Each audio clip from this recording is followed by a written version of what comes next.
Black folks aren't born expecting segregation. Prepare from day one to follow its confining rules. Nobody presents you with a handbook when you're teething and says, here's how you must behave as a second-class citizen. Instead, the humiliating expectations and traditions of segregation creep over you, slowly stealing a teaspoonful of your self-esteem each day. By the time I was 3 years old, I was already so afraid of white people that when my red-haired, white-skinned cousin, Brenda, came to babysit, I hid beneath mother's bed. Like many non-white Southern families, ours included people with a variety of skin tones and physical features. Although Daddy's skin was brown like mine, some of his relatives looked white. My mother was fair-skinned as well, but Brenda's skin color was made more stark by her flaming red hair. As a toddler, growing up in Little Rock, Arkansas, in 1945, I felt safe only in my sepia-toned world, a cocoon of familiar people and places. I knew there were white people living somewhere far away, and we didn't do things together. My folks never explained that I should be frightened of those white people. My fear developed as I observed adults and listened to their conversations. With alarmed expressions, they often whispered, the white folks won't like us to do that, or we don't want to anger the white folks. Whenever we walked uptown, among white people, Mother held my hand too tight. I could see the fear in her eyes, feel the stiffening of her body as white people walked past. If we happened to be in their path, she quickly shoved me aside, according them the privilege of first passage. If white adults were accompanied by children, those kids scowled or stuck their tongues out at us. Even worse, they'd sometimes say, Mama, look at that there nigger. Those trips to town became my primer on relating to white people. While shopping in the Five and Dime one hot summer day, I urged my mother to ask the waitress behind the lunch counter to give me a glass of water. She clutched my arm and whispered that we had to use our own drinking fountain. I started to cry aloud. I looked over to see the shiny chrome fountain white people used. I didn't want to go to our fountain marked colored. It was the old dusty one located in an isolated part of the store, where I was afraid to go even with Mother. Mother says when she tried to usher me to our drinking fountain, I caused such a fuss that the store manager chided her and asked if we were some of those uppity niggers from the north come to stir up trouble. By the time I was 4 years old, I was asking questions neither my mother nor grandmother cared to answer. Why do the white people write colored on all the ugly drinking fountains, the dingy restrooms, in the back of the buses? When will we get our turn to be in charge? Grandma India would only say, in God's time. Be patient, child, and tell God all about it. I remember sitting on the dining room floor, writing letters to God in my Indian head tablet. I painstakingly formed the alphabet, just as Grandma had taught me to do in order to distract me from my asthma cough. I could do the multiplication table through 10 and read and write simple sentences by the age of 4 as a result of all those long nights working with her.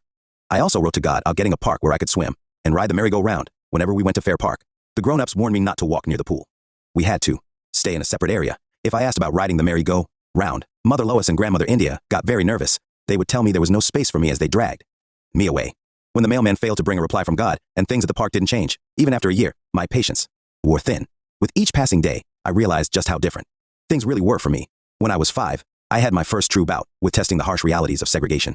My family grandmother, Mother, Daddy, and Conrad, plus most of my aunts and uncles had gathered at Fair Park for a 4th of July picnic.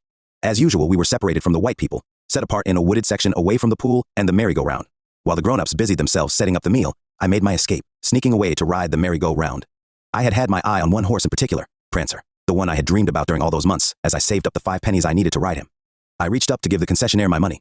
There's no space for you here, the man said, but I pointed to Prancer's empty saddle. That's when he shouted at me and banged hard on the counter, spilling my coins on the ground. You don't belong here, pickaninny. I didn't know what that word meant, but his growling voice hurt my ears and made my knees shake.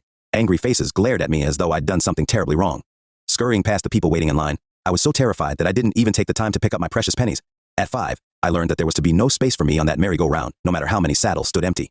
As a young child, my life was centered around the big, old, white wood frame house at 1121 Cross Street that was my home. I lived there with my mother, Lois, her mother, my grandmother India, my father, Howell, and my brother, Conrad. 7 red cement stairs led up to the front door. A giant rubber plant stood just inside the front hallway next to tall mahogany bookcases that held the cherished volumes of Shakespeare, Chaucer, and Emily Dickinson, and of James Weldon Johnson, and Langston Hughes that Grandma and Mother loved so much. Some of the shelves held the textbooks Mother used for teaching 7th grade English, and for the night classes she took to get her master's degree. Next came the living room with its tattered, overstuffed green velvet chair and matching couch. The half-moon-shaped radio, with brass knobs sat on a round mahogany table. Wine-colored leather chairs stood on either side. Great-Grandma Ripley's clock and a copper horse that had belonged to Great-Grandpa rested on the mantel over the fireplace. The kitchen had a huge old-fashioned stove, a red chroma-trimmed breakfast table and chairs, bright yellow walls, and a linoleum floor with visible marks of wear and tear. Grandma could usually be found scrubbing it sparkling clean or baking cornbread, simmering collard greens, or preparing her special gourmet salmon souffle. She had learned to cook some of her fancy dishes when she worked as a maid in white ladies' kitchens on Park Hill. Much of that time, she earned only $1 a day, which she used to support her 3 children after Grandpa died. Since they had very little money, my uncle and aunt worked to help Grandma put my mother through college. My favorite place in our house was Grandma India's bedroom, filled with her dibbies, the name she gave the personal things that a body treasures and holds close to the heart. Her room always smelled of fresh flowers. Antique velvet scarves with satin fringe draped the back of her rocking chair in the back of the overstuffed maroon velvet chair in the corner by the window. There were photographs of her travels to an Indian reservation where her husband, Grandpa Charles Peyton, had grown up with his people in Canada. There were also old tin plate photos of her travels as a young woman to Italy with her father. great-grandpa Ripley, when he accompanied his boss to Rome. On business, I couldn't decide which of her treasures I loved most, her 8-foot-tall antique armoire with its ornate oriental carvings, her iridescent green music box that played Stardust, or the special Dutch girl quilts she created with colorful fabric profiles in each square. I don't remember life without Grandmother India. Mother and Daddy had lived with her in North Little Rock even before I was born. When they purchased our Little Rock house, Grandma came with them. Unlike Mother, who was delicate and fair, Grandma was tall and copper-skinned. She had pronounced cheekbones and huge, deep-set, almond-shaped eyes that peered at me from behind wire-rimmed spectacles. She had a regal posture and a fearless attitude. My happiest evenings were spent listening to her read aloud from the Bible, from Archie comic books, or from Shakespeare. I sometimes gave up my favorite radio programs like the Edgar Bergen and Charlie McCarthy Show, our Miss Brooks, and the Aldrich Family to hear her read to me. For as long as I can remember, I spent late afternoons with Grandma India in her garden, tending her 4 o'clock plants. I would stand beside her holding onto her skirt as she pulled the weeds or held the water hose. That's when we had our private talks. Once when I was 6 or so, I explained to her that I believed each human being was really only a spirit, made by God, and that our bodies were like clothes hanging in the closet. I said I thought that one day I would be able to exchange my body for a white body, and then I could be in charge. Some of your thinking is right, child. We are not these bodies, we are spirits, God's ideas. But you must strive to be the best of what God made you. You don't want to be white. What you really want is to be free, and freedom is a state of mind. Yes, ma'am, but I hope you haven't told anyone else about spirits and bod. She squeezed my hand. Well, have you? No, ma'am. Good. It's time you started keeping a diary so you can write down these thoughts and share them with me sometimes, but mostly keep them to yourself and tell God. The next time she went to town, she brought me a pink diary that I could lock with a little key. Most evenings before sleeping, I looked forward to going to my bedroom to write to God. I was actually giving God an exam because he hadn't kept his promise so far. I'd asked Grandma could I still trust him, and she had said, always, child, but remember, it's his schedule, not yours. His good will come when you least expect it. My room was a place for my stuffed animals to live, and a home for my huge brown Raggedy Ann doll, the one Grandma India made for me.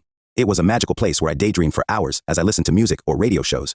There I could be whoever I wanted. I could be white. I could be free. My brother, Conrad's, bedroom was filled with strange trucks, glass jars of crawly bugs, and a wooden train Daddy made for him. Conrad spent lots of time counting marbles, putting puzzles together, and playing Monopoly. His room always seemed to be cluttered with pieces and parts of things, and Daddy would often march into Conrad's room and demand that he put all his toys and trucks back into the red wooden box they had built. Together. Daddy worked for the Missouri Pacific Railroad as a hostler's helper. He would arrive home, his huge muscular body obviously tired from the physical labor of his job. Mother constantly reminded him that if he'd finished just one more course, he could graduate from college and have a professional job that paid more. But he resisted, saying he preferred to work outside in the fresh air, where he was free. He loved hunting and fishing and getting away to the wilds where nobody could bother him. It made Mother very angry that he wouldn't follow her advice. I worried they might do what my friend Carolyn's parents did at a divorce. At the time, I didn't know the meaning of that word, but I knew that when it happened, her daddy was gone forever. The dining room with its big oval table was the place we gathered each night for dinner and evening games. Daddy sat in the brown leather chair, reading his newspaper and working his crossword puzzles. Grandma entertained us with reading or checkers and chess, so we wouldn't bother Mother as she studied for her night school exams. She was determined to complete her master's degree. When she began graduate school, our people couldn't attend classes with whites at the University of Arkansas. After much grumbling and dickering, white folks had begun to allow small departments to integrate, class by class. She would tell us the story of the lone black man who was trying to integrate the law school. In the classroom, he was forced to sit confined by a white picket fence erected around his desk and chair. When he needed to come or go, he sometimes stumbled over that fence. White people around him sometimes stumbled over that fence, too. And still each day when he arrived, there it was, encircling him, keeping him separate but equal. Mother began meeting with a few others from our community, who were also determined to be admitted to the Graduate School of Education at the university. At the time, they were attending extension classes, but in a separate space set aside for our people. Sometimes we got telephone calls from people warning us not to push any further to integrate the university. Nevertheless, Mother Lois continued her meetings and her classes. I will always remember the night she casually looked up from her papers to tell us she would be one of the first of our people to attend the University of Arkansas. There was a nervous quiver in her voice. The glance she exchanged with Grandma made me realize they were both frightened of what lay ahead. I can't turn back now, Mother said. Forward is the only way our people can march. Later that winter, she smiled as she talked across the dinner table about the integrated classes. Some nights she would come home exhausted, her face pale and drawn, her teary eyes reflecting the discomfort of her plight. When I asked what happened, she would only say white folks were stubborn about seeing our people as God's ideas. Nevertheless, she survived. A few years later in 1954, she tugged me forward by my hand as Conrad and Grandma walked just behind us up the sidewalk to her graduation. It was a rare occasion, for I saw a few white folks look at Mother with a pleasant expression. This time she didn't seem as nervous. Around them, maybe because she was wearing the same black cap and gown they were as she held the diploma in her hand. It's the first graduate degree I know of in this family, Grandma India said, stroking the document as though it were the same precious tablet given Moses in the Bible. Within our community, we were considered middle-class folk. The middle-class label was mostly because of Mother's teaching job. It didn't mean we had lots of money or lived without struggling to pay our mortgage or the bills. Preachers, teachers, and doctors were usually the only professionals in our community, and hence they were accorded a special kind of respect because they had educational degrees. Certainly we were not considered radical integrationists or people who made waves. We were quiet church-going folks. Daddy's Uncle Benjamin Pattillo was a preacher who traveled from city to city, conducting revivals. I remember spending many a night sitting and fanning myself in churches as he preached, while aunts and cousins joined in the choir. We lived in the heart of my community, a short distance from the church and school I attended. As I grew older, I began going places on my own, like to ballet or piano lessons and to Girl Scout meetings. Still, my immediate neighborhood and its people continued to be the most important threads of the tapestry that was my life. With the passage of time, I became increasingly aware of how all of the adults around me behaved the same. They were living with constant fear and apprehension. It felt as though we always had a white foot pressed against the back of our necks. I was feeling more and more vulnerable as I watched them continually struggle to solve the mystery of what white folks expected of them. They behaved as though it were an awful sin to overlook, even one of those unspoken rules and step out of their place, to cross some invisible line. And yet lots of discussions in my household were about how to cross that line, when to cross that line, and who could cross that invisible line without getting hurt. On those rare occasions, when a white person came into our house, children and adults alike would all stand at attention, staring, waiting for them to give orders. There was the milkman, blonde and smiling, who leered at Mother Lois every time he delivered our milk. Usually he would insist that she bring him a drink of water, even when she pleaded she didn't have time. He'd set down his metal case with its glass bottles of undelivered milk and wink at her as he gulped his water. She would clasp her shaking hands, nervously waiting for him to finish and go away. Finally, he would hand the bottle of milk to her, but when she tried to take it from him, he wouldn't let go and kept holding it tight, forcing her to plead for it. And that's when he would offer her free milk and ice cream if she cooperated with him. Mother Lois's face would turn red and her mouth would tighten just the same way it did when the insurance man offered her free premiums if she'd be his special colored lady. As always, when either of these men behaved inappropriately, she would urge me to go inside, but somehow I knew I had to disobey, had to stay with her.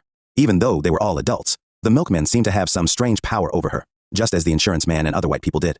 I watched as she struggled to stay calm, while the milkman hassled her. Sometimes my father stood silent in the next room, peeking through a crack in the door and listening to those men insult Mother.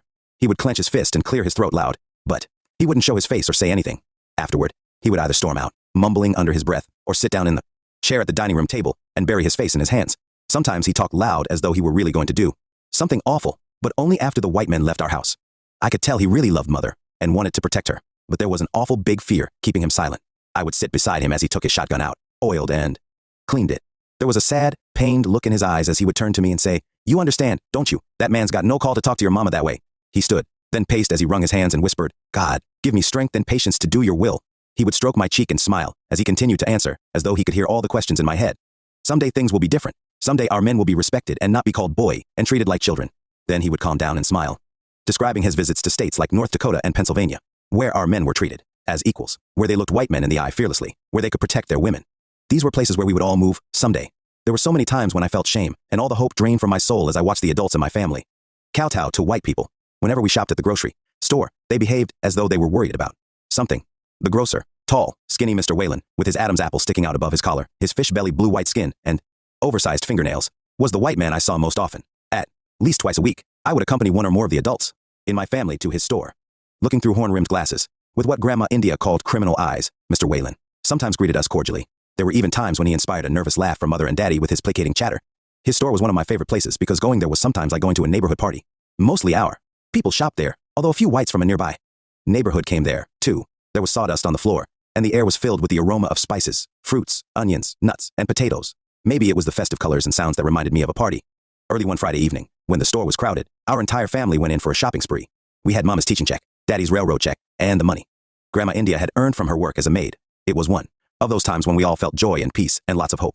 I looked forward to the bill paying because the grocer sometimes rewarded Conrad and me with sugar daddy suckers after the grown-ups handed over the money. Grandma was the first to look over Mr. Whalen's bill. Her forehead wrinkled. She mumbled and handed it to Daddy. He looked it over and talked to her with his eyes. By the time Mother examined the bill, all their faces were grim. They quickly moved Conrad and me with them to a corner of the store. They were certain the bill overcharged them by $22. That was more than a day's pay, Daddy said. Still, they seemed frightened to speak up. After lots of whispered angry words, they decided to complain. Although Grandma approached the grocer in a calm, respectful way, he shouted back at her in an angry voice, loud enough for everyone within a block to hear. He said he gave us credit when we didn't have eating money, so he expected us to pay without complaining. Seeing Daddy's jaw tighten and his eyes narrow, Grandma touched his hand to stay him. There was an ominous silence in the store. Everybody was staring at us. Other people in the store, some of them our friends, stood absolutely still, fear in their eyes. At first, Mother, Grandma, and Daddy stood paralyzed. Then Mother took a deep breath, stepped forward, and said in a commanding voice, even when we're being overcharged, "You just watch your mouth or y'all will be eating beans." Next month, the grocer was shaking his fist at Mother Lois. There was fire in Daddy's eyes, but once again, Grandma looked at him, and he backed down, the three of them cowered like children before a chastising parent. There was a long moment of complete silence. All at once, Grandma started to pull dollars out of her purse and Daddy did the same. Together, they paid the full amount. Mama quickly shoved Conrad and me out the door. "We'd make do with what was in our cupboards for the next few days," Daddy said. "We wouldn't be going to that store anymore." On the way home, Grandma fussed and fumed, saying she was fed up with buying day-old bread and slightly rotting meat. For 1.5 times the price fresh food was sold to white folks. I couldn't stop wondering why Mama, Grandma, and Daddy couldn't talk back to that white man. Daddy was a tall man, over 6'4", with broad shoulders and big muscles in his arms. He could toss me in the air and catch me or hoist me over the fence with ease. Until that moment, I had thought he could take on the world, if he had to protect me. But watching him kowtow to the grocer made me know it wasn't so. It frightened me and made me think a lot about how, if I got into trouble with white people, the folks I counted on most of my life for protection couldn't help me at all. I was beginning to resign myself to the fact that white people were definitely in charge, and there was nothing we could do about it. The next day, Grandma called all her friends and tried to get them to agree to form a group to shop across town. All but one person warned her not to cause trouble. After she had dialed at least 10 numbers, she sank down into her chair with a sad face and placed the receiver in its cradle. She sat silent for a long while. Then she picked up her Bible and read aloud the verse that cleared away the tears in her eyes. And Ethiopia shall stretch forth her wings. With a smile on her face and fire in her eyes, she said, "Be patient. Our people's turn will come. You'll see. Your lifetime will be different from mine. I might not live to see the changes, but you will. Oh, yes, my child, you will." But as time passed without significant changes in my life, I was becoming increasingly anxious, waiting for Ethiopia to stretch forth her wings. In my diary, I wrote, "What if Grandma is wrong? What if God can't fix things? What if the white people are always going to be in charge? God, now, please give me some sign you are there and you are going to do something to change my life. Please hurry." Melba, Pattillo, age 8, a Sunday school student. I was as impatient for change as I was with the location of the restrooms marked colored. As a child, it seemed they were always located miles away from wherever I was when I felt the urge to go. When we shopped in the downtown stores, the restrooms were usually located at the end of a dark hallway or at the bottom of a dingy stairwell. It never failed that either I dampened my pants trying to get there in time or, worse yet, got a horrible ache in my side trying to hold my water until I got home. An experience I endured on a December morning would forever affect any decision I made to go potty in a public place. We were Christmas shopping when I felt the twinge of emergency. I convinced Mother and Grandmother that I knew the way to the restroom by myself. I was moving as fast as I could when suddenly I knew I wasn't going to make it all the way down those stairs and across the warehouse walkway to the colored ladies' toilet. So I pushed open the door marked white ladies and, taking a deep breath, I crossed the threshold. It was just as bright and pretty as I had imagined it to be. At first I could only hear voices nearby, but when I stepped through a second doorway, I saw several white ladies chatting and fussing with their makeup. Across the room, other white ladies sat on a couch reading the newspaper. Suddenly realizing I was there, two of them looked up at me in astonishment. Unless I was the maid, they said, I was in the wrong place. But it was clear I was too young to be the maid. While they shouted at me to get out, my throbbing bladder consumed my attention as I frantically headed for the unoccupied stall. They kept shouting, "Good Lord, do something." I was doing something by that time, seated comfortably on the toilet, tending to the hysteria building outside my locked stall. One woman even knelt down to peep beneath the door to make certain I didn't put my bottom on the toilet seat. She ordered me not to pee. At first there was so much carrying on outside my stall that I was afraid to come out, but I wanted to see all the special things about the white ladies' restroom, so I had no choice. A chorus of nigger and other nasty words billowed around me as I washed my hands. One woman waved her finger in my face, warning me that her friend had gone after the police, and they would teach me a thing or two. Hearing the word police terrified me. Daddy and Mother Lois were afraid of the police. The ladies were hurrying out through the door saying they were going to tell the manager that they would never shop in that store again. Just then I heard a familiar voice. "Melba Joy Pattillo, just what are you doing in there?" It was Grandma India calling out to me. She stepped inside the room. I was so happy to see her that I rushed to give her a hug. Her embrace made me feel safe, but the fear in her voice brought back my fear. "My curiosity had gotten us into a real mess," she said. "The police and a whole bunch of white folks were outside waiting for me." Grandma pushed me away and wiped my tears. And even as she straightened the bow on my braid, those voices were shouting at us through the door. "I'm demanding you'll get out here right now. I'm with the Little Rock police. Don't make us come in after you." Grandma straightened her shoulders, assuming the posture of a queen as she reached down to take my hand, and instructed me to stand tall. As we walked through the door, I tilted my chin upward to match her chin, as she looked the two policemen right in the eye. She spoke to them in a calm, clear voice, explaining that I was not good at reading signs. Then she apologized for any inconvenience I had caused. Her voice didn't sound frightened, but I could feel her hand shaking and the perspiration in her palm. Suddenly, one of the officers moved close and blocked our way, saying we had to come upstairs for a serious talk. Grandma didn't flinch as he moved too close to her. Instead, she smiled down at me and squeezed my hand. But as he beckoned her to move ahead, I knew we were in more trouble than we'd ever been in before. When she asked where he was taking us, he told her to shut up and do as we were told. Some of the crowd moved with us. When we passed close to Mother Lois, she and Grandma talked to each other with their eyes. I started to speak, but Grandma pinched my arm. Once inside the upstairs room with the straight-back wooden chairs, long table, and cardboard boxes, both officers lit cigarettes. One of them said we must be part of a communist group from up north, trying to integrate Little Rock's bathrooms. Grandma's voice only cracked once as over and over again she insisted that I had made a mistake. She called them sir and Mr. as she protested that we were good Little Rock citizens grateful for the use of our own bathrooms. She said she remembered the time when we couldn't even enter the front door of the store and she was humbly grateful for that privilege. Finally, after an hour, the older policeman said he'd let us go, calling us harmless niggers gone astray, but he warned if we were ever again caught being curious about what belonged to white folks, we'd be behind bars wearing stripes, or even worse, wearing ropes around our necks. As we climbed into the car, Grandmother India warned me. That curiosity killed the cat and it was going to be my undoing. As punishment for my bad deed, she made me read the 23rd Psalm every day for a month. I also had to look up patience in the dictionary and write down the definition. In a way, she was right. Patience was slowly bringing changes. As I celebrated several birthdays, growing into double digits, the one major change I could see was Mother Lois's attending still more classes at the White People's University. I was so fascinated with the idea that I had to see this school, So she began driving the whole family past the university extension on Sunday afternoon rides. It was located in the kind of all-white neighborhood we only dared travel through during the day. I craned my neck to look at the pretty houses and manicured lawns. Sometimes, on our way there, we passed Central High School, so tall, so majestic, like a European castle I'd seen in history books. Wow, that's a lot bigger than our high school, I said one Sunday. I want to go there. Mae Brown cooks there, Grandma said. She tells me that's where the richest white families send their children. Folks up north know about Central High School. They know it's a good school. I wish I could see what's inside, I said. Don't you dare even say that, girl. Curiosity gets a body in a whole lot of trouble. Be patient, Grandma commanded once more as she smiled at me. Be patient, and one day,